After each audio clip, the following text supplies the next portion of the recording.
अब मैं सिद्धार्थ के पास आती हूँ। सिद्धार्थ, क्या कहेंगे ये एरोगेंस, गुरूर जिसकी बात अभी अनुमा जी कर रही थी, और अनुमा जी तो अपने एक्सपीरियंसेस खुद ही बता रही है, बहुत इंटरेस्टिंग है वो। क्या कहेंगे इस तरीके का जो पैटर्न है, क्या ऑडियंस शो का मतलब ये है कि ऑडियंस की बात नहीं सुननी? अब वो बेचारा सीतामढ़ी की प्रॉब्लम बता रहा था, उसको सुनने के लिए तैयार नहीं है, और वो नए तरीके से शुक्रिया करते हुए उस व्यक्ति ने ये सोचा कि शुक्रिया करेंगे तो शायद उसकी बात कन्वे हो जाएगी। उसने चीप पब्लिसिटी के लिए तो ये बात नहीं की, और ना ही उसके मन में ये बात रही होगी कि I will take on Anjana Om Kashyap, ऐसा भी नहीं था। बड़े अच्छे अंदाज में उसने कहा, और कोई स्पोर्टिंग एंकर होता तो मुझे लगता है कि बहुत अच्छे से उस सवाल को टैकल कर सकता था। लेकिन उन्होंने क्या प्रेफर किया, उन्होंने गुस्सा दिखाया और गुरूर में आकर ये कहा कि अरे भाषण देने आए हो क्या? अब इसका क्या मतलब है? जी, मेरे ख्याल से वो गुस्सा नहीं दिखा रहे थे, वो दिखा रहे थे अपनी खींच। एक होता है गुस्सा, एक होता है खींच। और हम लोग बिहारी हैं, बिहारी इज इक्वल टू समझदारी।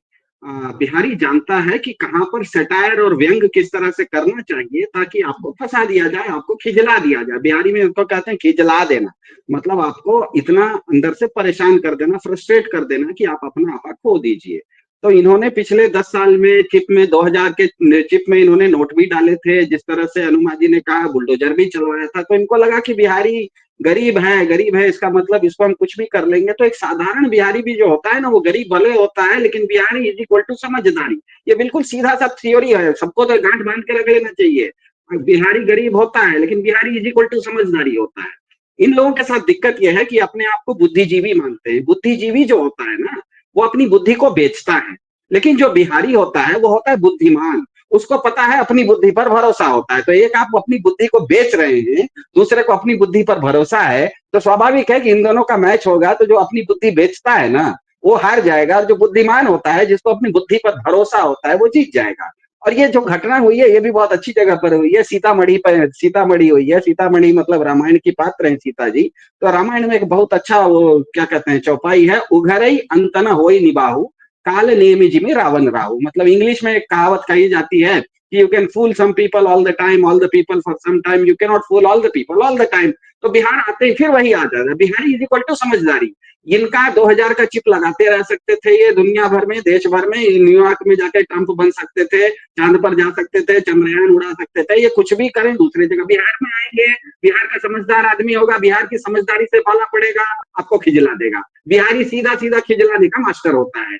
एक बार मोदी जी ने 2015 या किसी चुनाव में गलती से डीएनए सवाल कर दिया, 2 लाख बिहारियों ने अपना खून भेज दिया उनके पास, उनको अपना ब्लड बैंक खोलना पड़ गया। लोक कल्याण मार्ग में कितना सारा बिहारियों ने खून भेज दिया। तो बिहारी इज इक्वल टू समझदारी, और इन लोगों को समझना चाहिए ये जो है ना, ये समाचार वाचक है। वो ये नहीं, हम लोग भी जिस तरह से हम भी एक न्यूज चैनल पर हैं अभी, समाचार का मतलब क्या होता है, सीधा सीधा उसमें हिंदी में ही उसका आप संधि विच्छेद कीजिए। सम आचार मतलब आपका आचार जो होता है, आपका जो बिहेवियर होता है, वो समान होना चाहिए। मतलब आप सबको जब समान दृष्टि से आचार करेंगे, तभी उसको समाचार कहा जाता है। लेकिन पिछले 18 साल, पिछले 11 साल में हमने क्या देखा, गोदी मीडिया ने क्या किया, आचार इसका शून्य हो गया, और अपने आप को व्यवस्था का, सत्ता का वो प्रचार का माध्यम बन गया। वो अपने आप में कुछ था नहीं, वो केवल भूपू था। दूर में कोई पॉलिटिकल रैली होती है तो आप देखते हैं एक बहुत बड़ा नेता होता है, वो स्टेज पर गए माइक पे बोलता है, और आधा किलोमीटर दूर एक बहुत बड़ा भूपू लगा देता है, उससे आवाज निकलती है। तो ये लोग बन गए गोदी मीडिया के बदले, ये लोग बन गए भूपू।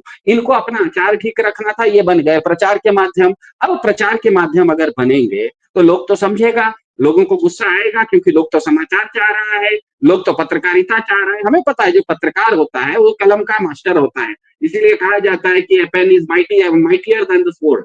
मतलब जो पत्रकार होता है, भले वो बोल रहा होता है लेकिन वो लिख रहा होता है। तो पत्रकारिता का मतलब ये होता है किसी न किसी ढंग से आप साहित्य का निर्माण कर रहे होते हैं, आप एक तरह के साहित्यकार होते हैं। तो साहित्य का मतलब क्या, साहित्य का मतलब जो समाज के साथ चले, समाज के जो सहित चले, वही तो साहित्यकार होता है। तो मुझे बताइए पिछले 10 साल में गोदी मीडिया समाज के साथ चल रहा है या समाज के विपरीत चल रहा है? इसीलिए हुआ ये। लोगों को बहुत लगता है कि ये 2024 में इन लोगों ने, भाजपा ने 400 पार का नारा दिया और 240 के बैसाखी पर कैसे आ गए, क्योंकि पूरा गोदी मीडिया उस समय बोलता था 400 पार 400 पार, कोई एक व्यक्ति नहीं बोलता था, सारे एंकर सारे मीडिया बोल रहे थे। उसका कारण ये है, डाटा बताता है कि 2023 से पहले तक भारत में 50% से ज्यादा लोग मेन स्ट्रीम मीडिया को देखते थे, जिसे आप गोदी मीडिया कहते हैं, न्यूज़पेपर कहते हैं, टेलीविजन चैनल कहते हैं। लेकिन आज की तारीख में, अच्छा 2023 में वो शिफ्ट हो गया, वो जो तराजू था ना वो शिफ्ट हो गया, 50% अब गोदी मीडिया को नहीं देखने लगे, 50% से ज्यादा लोग यूट्यूब को देखने लगे, ओटीटी चैनल्स को देखने लगे, सोशल मीडिया को देखने लगे। आज की तारीख में वो संख्या है 73%। भारत में 73% लोग न्यूज चैनल, गोदी मीडिया या मेन स्ट्रीम मीडिया को नहीं देखते हैं, वो अखबार नहीं पढ़ते हैं, वो अपने एंड्रॉयड फोन पर यूट्यूब के द्वारा, ओटीटी के द्वारा अपना न्यूज कंज्यूम करते हैं, क्योंकि इस चैनल पर कम से कम लोग सच्चाई बता रहे होते हैं, यहाँ पर प्रचार नहीं हो रहा है, यहाँ जो डाटा है वो डाटा पर बात हो रही है। और ये जो शिफ्ट क्योंकि 2023 में हुआ, इसका नतीजा आपने देखा कि पूरा गोदी मीडिया हल्ला करते रह गया, इस बार 400 पार आएगा। आया कितना? 240। किसने लाया? क्योंकि लोग वो मीडिया देख ही नहीं रहे थे जो 400 पार बोल रहा था।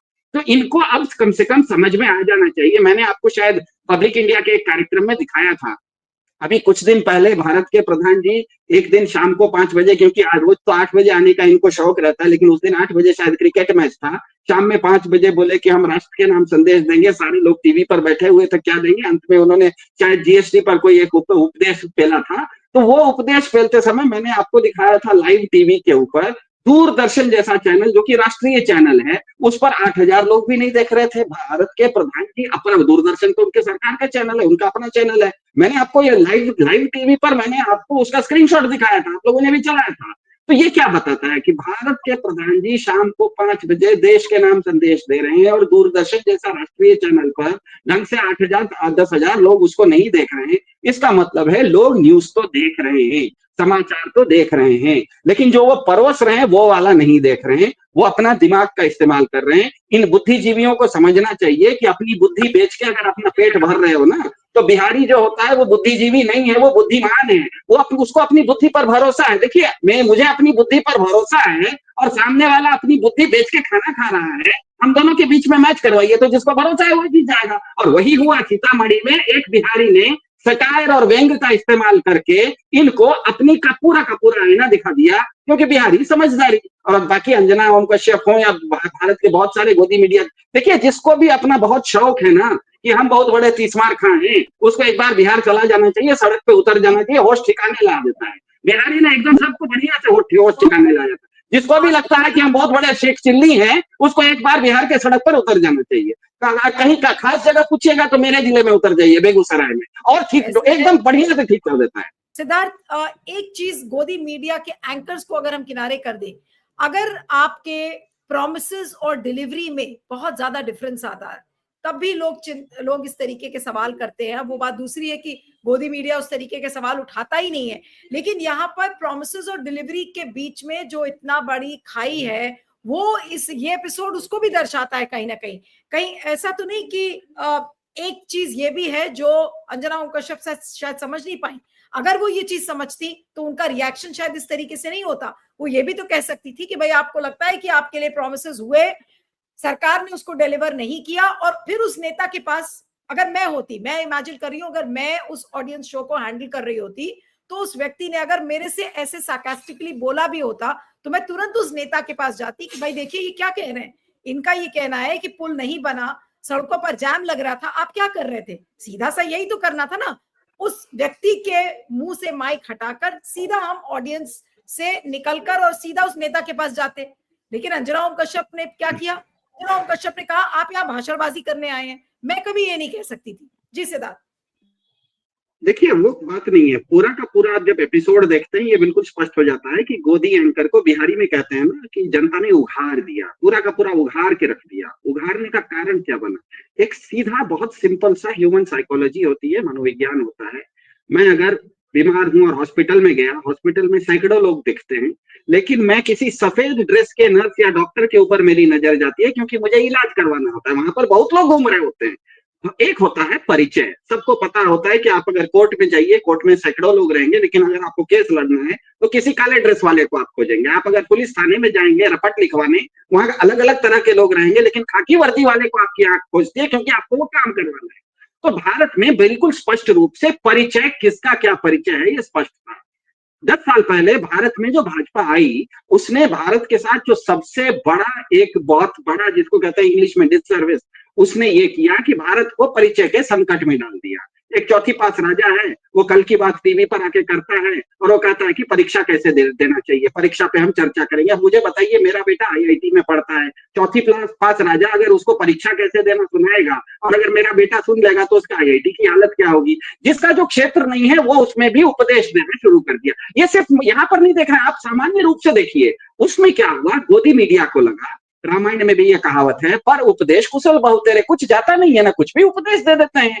तो गोदी मीडिया ने देखा कि जब सत्ता ही ये कर रही है, ऊपर से ये काम चल रहा है, जिसका जो क्षेत्र नहीं है उसमें भी एक भाषण पेल दो, तो इनको लगा कि हम भी वही प्रचार में उतर जाते हैं, हम भी उपदेश देते हैं। इसीलिए आप देखते हैं कि एक टेलीविजन की जानी मानी एंकर, जनता जब सवाल करती है, उसका जवाब देने के बदले आपको अगर खींच हो रही है, इसका मतलब आपको उपदेश देने की आदत पड़ गई है, आपको सुनने की आदत नहीं है। एंकर का काम होता है, पत्रकार का काम होता है, न्यूज चैनल का काम होता है जनता की बात सुनना और फिर संवाद करना। यहां पर तो संवाद खत्म होते हुए दिख रहा है। इसका मतलब क्या है, 10 साल से इनको आदत पड़ गई है एक तरफा, जिसे इंग्लिश में मोनोलॉग कहा जाता है, डायलॉग नहीं है, एक तरफा हमको केवल प्रचार कर रहे हैं, हमको केवल दूसरे को उपदेश दे रहे हैं। क्यों देना है भाई, तो सब लोग तो मन की बात कर रहा है टीवी पर आके, हम काहे नहीं करेंगे। अगर बहती गंगा में सबको हाथ धोना है, हम काहे नहीं धो ले।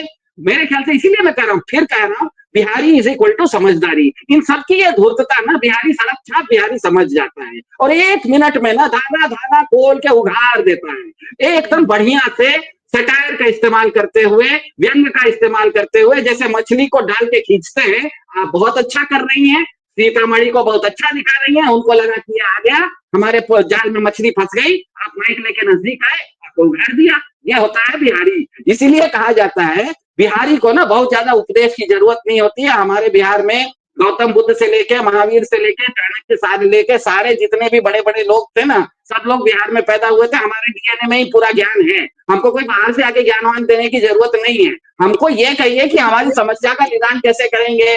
बिहार की 2 सबसे बड़ी समस्या है, सब लोग जानता है, अपराध बढ़ रहे हैं, कल भी मोकामा में किसी को मार दिया गया चुनाव के समय। दूसरा है बिहार से पलायन होता है, 12,000 ट्रेनें जब मोदी सरकार चलाती है तब वो यही बोल रही है ना कि 2.25 करोड़ लोग बिहार से बाहर हैं। बिहार का सबसे बड़ी 2 समस्याएं हैं, अपराध और पलायन। आज का एनडीए का आप मैनिफेस्टो निकाल के देख लीजिए, एक जगह भी ना तो अपराध पर चर्चा है और ना पलायन पर चर्चा है। तो इस ऐसी स्थिति में आप अगर जनता से सवाल पूछने जाएंगे, वो तो फंसाएगा आपको, बढ़िया से फंसाएगा नहीं, उगाड़ भी देगा।